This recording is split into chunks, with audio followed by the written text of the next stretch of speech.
Olá, aqui é Carlos Gasparotto, falando diretamente de Birigui, a cidade do calçado infantil da Alta Noroeste, cidade de Pérola.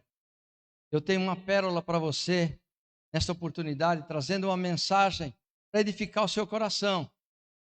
O título da minha mensagem de hoje é Uma Vida Dupla que Leva à Morte. Eu vou ler o texto de Mateus 14, de 1 a 13, onde está a história de uma pessoa que tinha uma vida dúbia que o levou à morte.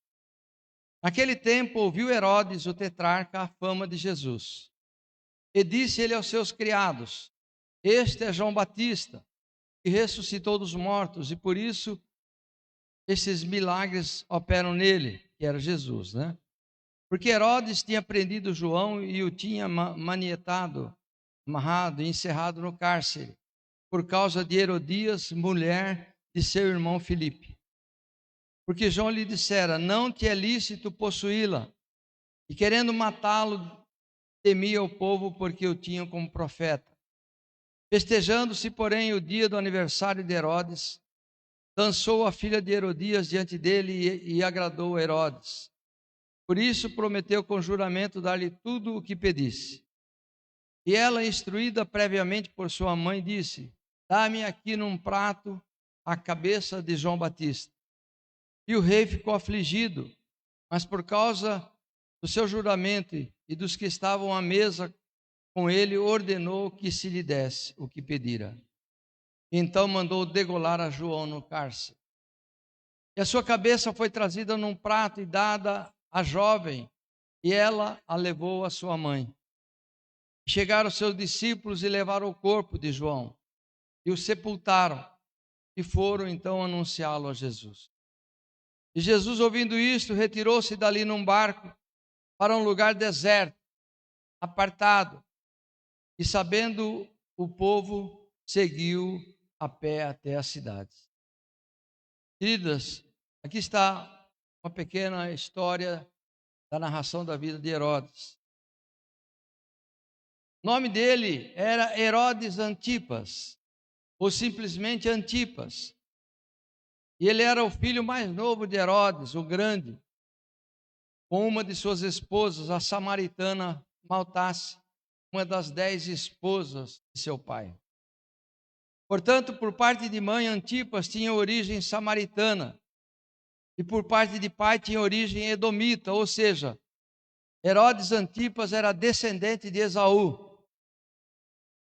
Ele foi tetrarca da Galiléia e da Pérea, e ele é mais conhecido através dos relatos do Novo Testamento por seu papel nos eventos que levaram à morte de João Batista e de Jesus. Primeiramente, Herodes Antipas escolheu Séforis como sua capital. E essa cidade ficava entre Nazaré e Caná da Galileia. Posteriormente, Antipas construiu a cidade de Tiberíades para ser a sua nova capital. E essa cidade ficava junto ao mar da Galileia e recebeu esse nome em homenagem ao imperador romano Tibério. Durante todos os eventos que ocorreram nos ministérios de João Batista e de Jesus, Herodes Antipas era o governador da Galiléia. Nesse mesmo período, o governo da Judéia estava sob a responsabilidade de Pôncio Pilatos, visto que Herodes Arquelau, o irmão de Antipas, que governara anteriormente a Judéia, havia sido deposto e substituído por um representante de Roma. Herodes Antipas, muitas vezes, era confundido com seus irmãos, Herodes Arquelau e Herodes Filipe, e também com os descendentes de seus irmãos, Herodes Agripa I e Herodes Agripa II. E Paulo veio a encontrar, e você vai ver isso num julgamento presidido por um desses Agripas, né? Provavelmente Agripa II, no livro de Atos dos Apóstolos. Portanto, a Bíblia menciona a existência de 5 Herodes, mas somente Herodes Grande foi rei. Vejam Lucas 3, versículo 1. no ano 15 do império de Tibério César, sendo Pôncio Pilatos presidente da Judéia, Herodes tetrarca da Galiléia e seu irmão Filipe tetrarca da Itureia e da província de Traconites e Lisânias, tetrarca de Abilene. Esse texto de Lucas descreve as autoridades no momento no momento que Jesus exercia o seu ministério, e foi narrado pelo apóstolo, pelo discípulo Lucas. Entre todos esses, muitos consideram Herodes Antipas um dos mais capacitados e também um dos mais detestados pelo povo dentre a dinastia herodiana. Portanto, Herodes não é um nome apenas, é um título. Ele não era judeu legítimo, mas governava os judeus. Como nós já dissemos, ele era descendente de Esaú e de samaritanos. Só o nome dele, Herodes Antipas, já é uma duplicidade, uma confusão. Herodes Antipas admirava João Batista e gostava de ouvir as suas pregações, mas mandou matar a João contra suas próprias convicções. Ele vivia uma vida dúbia e tinha uma mente dúbia.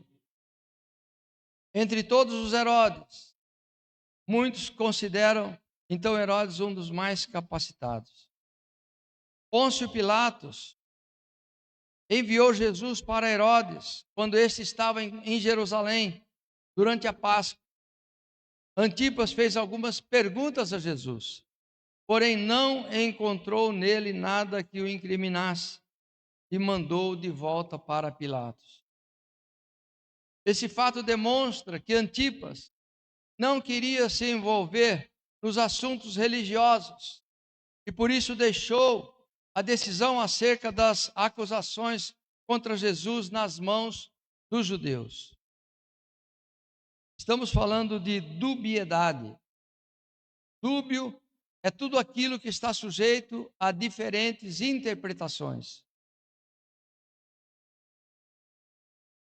Dúbio é aquilo que é ambíguo, que pode haver mais de um significado. Dúbio significa também vacilante, hesitante, que tem pouca firmeza, que não é determinado, que apresenta indecisão, que mostra receio. Possuir uma vida dúbia também significa falar uma coisa e fazer outra. Uma pessoa dúbia é aquela que é inconstante, que não apresenta certeza ou evidência sobre algo. É alguém incerto, alguém hesitante. É uma pessoa bipolar. O apóstolo Tiago nos mostra como é um homem dúbio. Em Tiago 1, versículo 8, ele diz: o homem de coração dobre é inconstante em todos os seus caminhos. Tiago compara um homem de coração dúbio, inconstante, com as ondas do mar. O profeta Jeremias, após dizer que estava sofrendo afrontas por amor a Deus, pergunta então ao Senhor, Jeremias 15, 18, porque dura a minha dor continuamente, e a minha ferida me dói, e já não admite cura? Pergunta Jeremias para Deus. Ele continua perguntando: serias tu para mim como coisa mentirosa, ou como águas inconstantes? Pergunta Jeremias a Deus. O profeta Jeremias não se conformava com as perseguições, mas também afirmava que a sua fé em Yahvé não era como águas inconstantes. Deus reconheceu a firmeza de Jeremias e lhe respondeu. Jeremias 15, 20a, Deus responde a Jeremias: eu te porei contra este povo como forte muro de bronze. Então Deus dizia e prometera a Jeremias que ele iria resistir como muro de bronze a todas as perseguições que fariam contra ele. Antes de se tornar um crente maduro, o apóstolo Pedro era também considerado um homem inconstante, mas depois da sua firmeza, da sua maturidade em Cristo, ele mesmo escreveu em 2 Pedro 2,14: tendo os olhos cheios de adultério e não cessando de pecar, engodando as almas inconstantes, tendo o coração exercitado na avareza, filhos de maldição. Pedro afirmou que os falsos mestres estariam enganando as almas inconstantes, porque estes se deleitavam em seus enganos, porque tinham prazer nos deleites cotidianos. Ou seja, tinham uma vida dúbia, porque eram inconstantes e não permaneciam na verdade do Evangelho.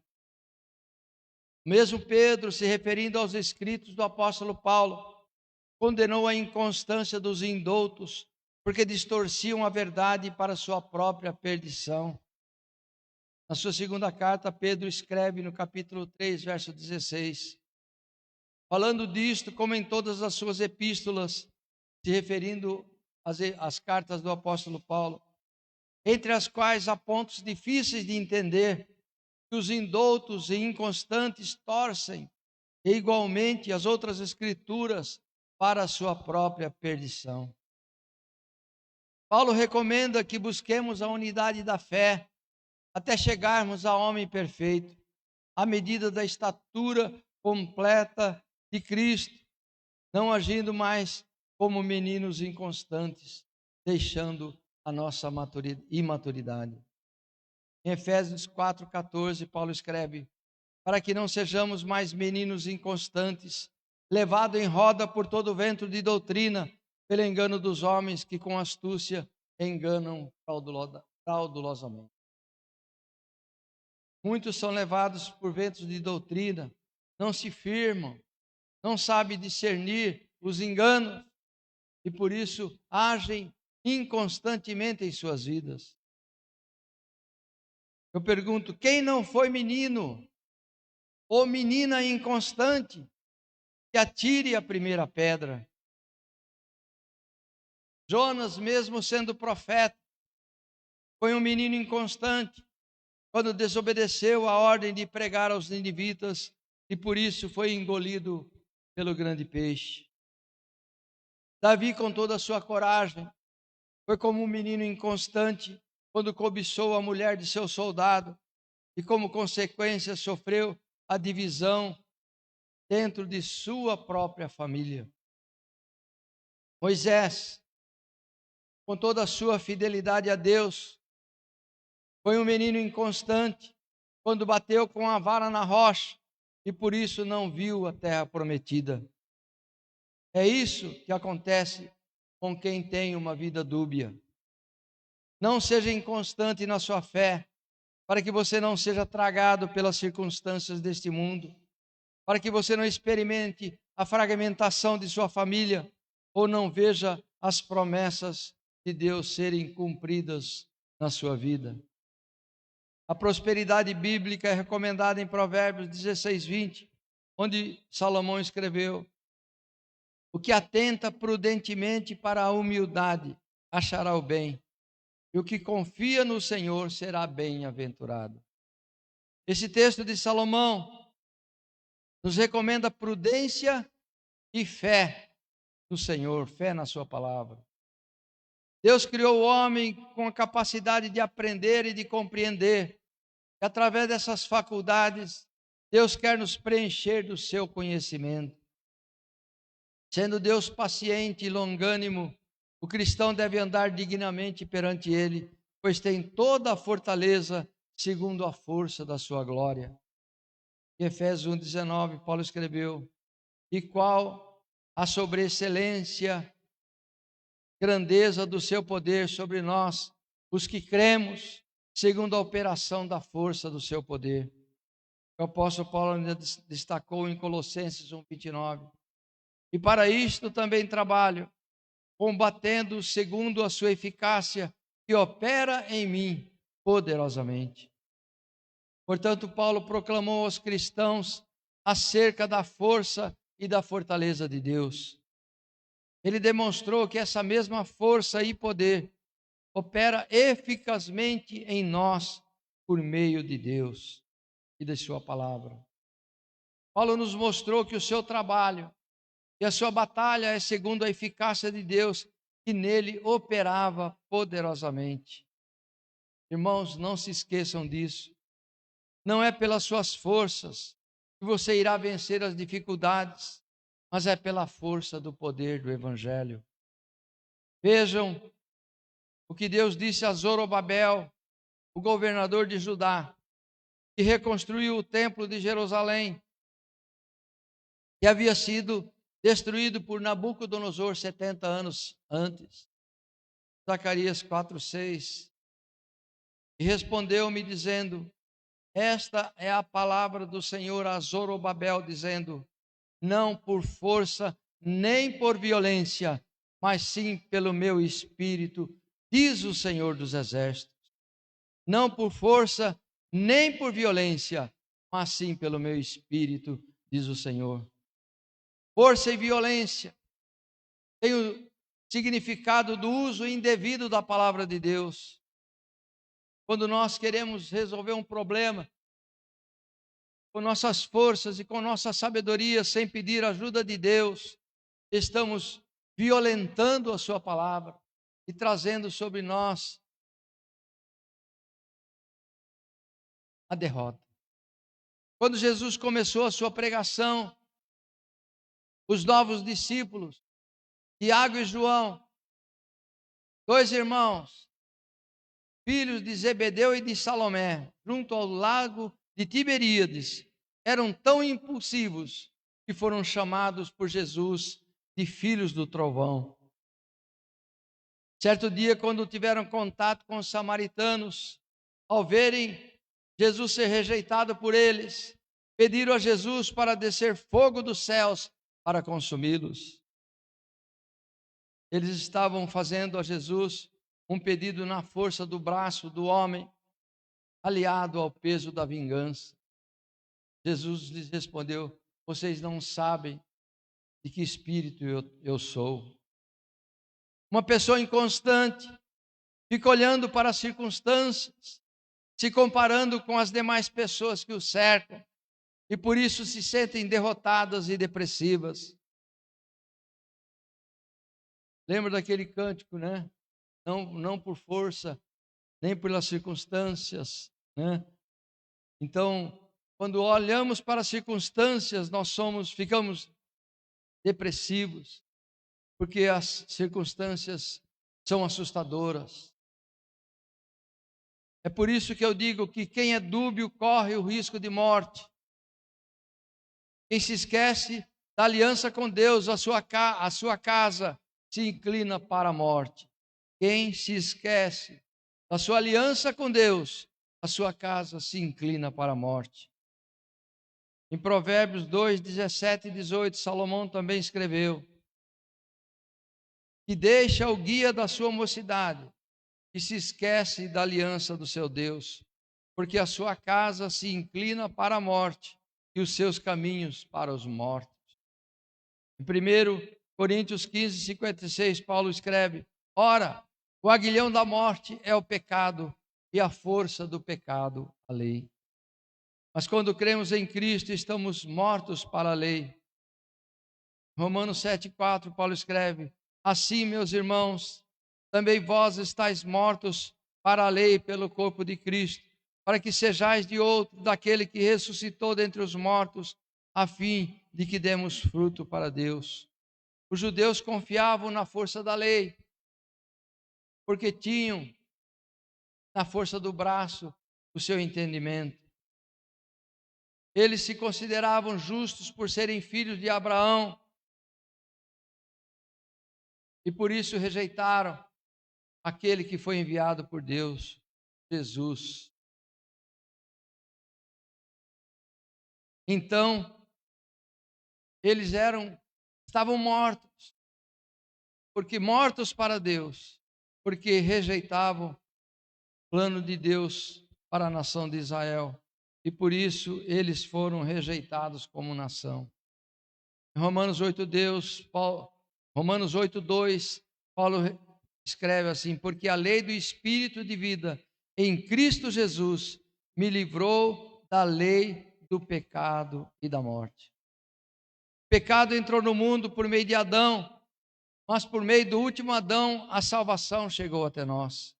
Romanos 5:19, porque como pela desobediência de um só homem, muitos foram feitos pecadores, assim pela obediência de um outro, muitos serão feitos justos.